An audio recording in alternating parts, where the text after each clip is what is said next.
Let's try some more partial derivative examples. Go ahead and try the first couple here, and then I'll give my answer.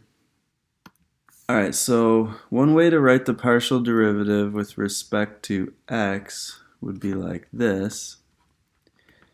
And if we wish, we can make it clear that it is a function of both x and y. That's why we put the parentheses there.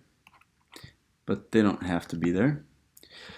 Now I'll differentiate with respect to x, bringing the 5 down and making it 15x to the fourth.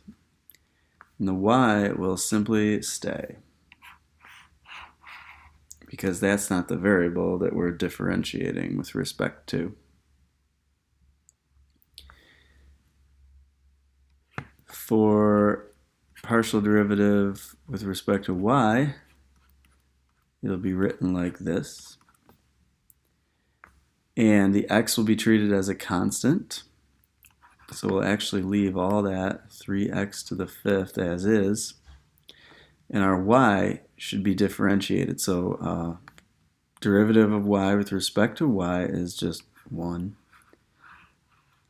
So that's our answer. Try the next two. Alright, so here we'll be finding f sub x. And the y will just be treated like a number. So the y should stay. That's what a number would do. Then take the derivative of x with respect to x, and it's going to be 1. And that is our final answer.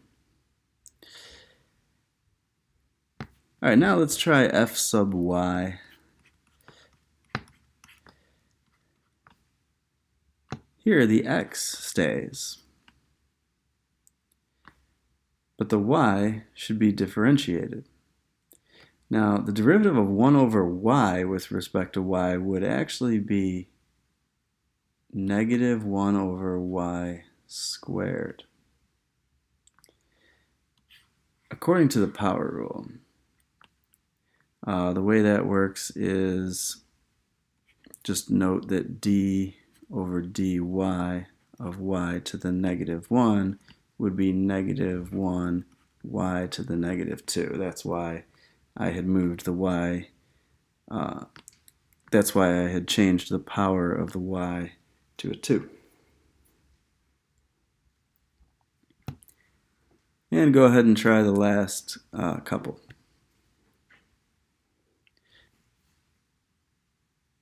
Alright, so we're going to differentiate each term here one at a time. So f sub x will be 3